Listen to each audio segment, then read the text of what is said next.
बोलो जय श्री राधे। भाद्रपद शुक्ल पक्ष की अष्टमी तिथि को राधा रानी का जन्म हुआ था, इसलिए इस दिन को राधाष्टमी या राधाष्टमी के रूप से मनाया जाता है।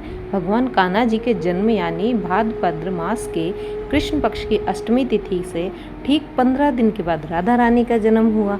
इस दिन भक्तगण व्रत रखने के साथ साथ राधे रानी का धूमधाम से जन्म उत्सव मनाते हैं। मान्यता है कि इस दिन व्रत रखने से राधा श्री कृष्ण के अलावा माँ लक्ष्मी का भी आशीर्वाद प्राप्त होता है।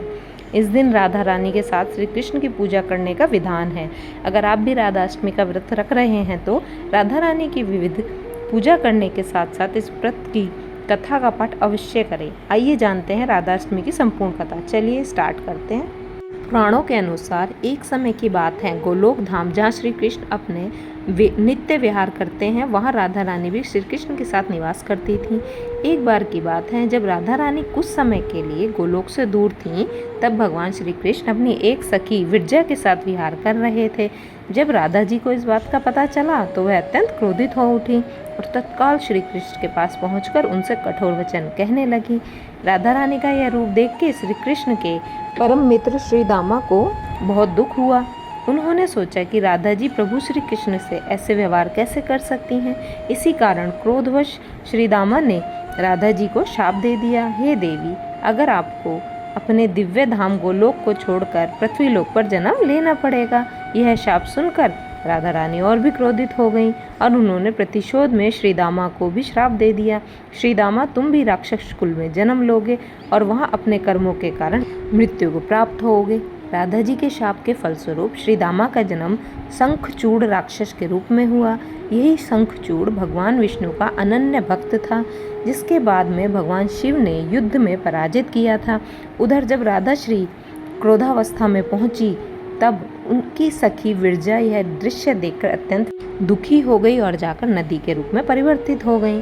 श्री दामा और राधा जी के बीच शाम शापी की इस लीला के बाद भगवान श्री कृष्ण ने राधा जी को समझाते हुए कहा कि हे प्रिय, जब आपको पृथ्वीलोक पर जन्म लेना होगा, वहाँ आप वृषभानु जी और उनकी पत्नी कीर्ति देवी की पुत्री के रूप में प्रकट होोगे।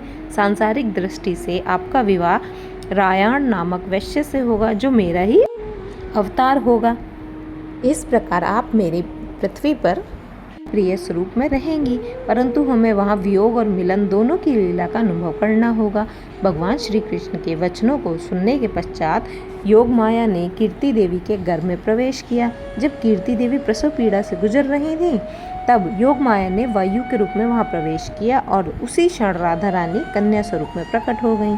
इस प्रकार देवी राधा का दिव्य अवतरण पृथ्वी पर हुआ और वे वृषभानु जी की लाडली पुत्री के रूप में बरसाना धाम में पली बढ़ी। तभी से इस दिन को राधाष्टमी के नाम से जाना जाता है और लोग जगह जगह पूजा पाठ करते हैं, व्रत रखते हैं। यह सुखी वैवाहिक जीवन के साथ साथ सुख समृद्धि के लिए भी रखा जाता है। बोलो जय जय श्री राधे। राधा रानी की एक और कथा प्रचलित है, उसी को हम सुनते हैं। राधा रानी के अवतरण की एक प्रचलित कथा के अनुसार एक बार वृषभानु जी एक सरोवर के पास गए। तब उन्होंने वहां एक सुनहरे कमल पर एक दिव्य कन्या लेटी हुई दिखाई दी। वे उस कन्या को अपने घर ले आए और उन्हें अपनी पुत्री रूप में स्वीकार किया। लेकिन जन्म के कई समय तक उस कन्या ने अपनी आंखें नहीं खोली। असल में वह कन्या श्री कृष्ण के जन्म की प्रतीक्षा में थी और सबसे पहले श्री कृष्ण को देखना चाहती थी।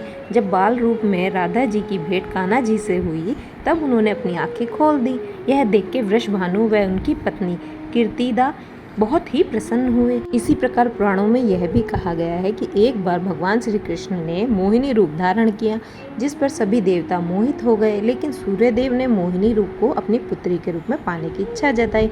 तब विष्णु जी ने उन्हें यह वरदान दिया कि वह अहित शक्ति अर्थात राधा के रूप में सूर्यदेव की पुत्री बनकर जन्म लेंगी। इसी प्रकार राधा रानी का जन्म हुआ। आशा करती हूँ आपको कथा अच्छी लगी होगी। ऐसी नई कथाओं के साथ हम फिर मिलेंगे। बोलो जय जय श्री राधे, जय श्री कृष्ण।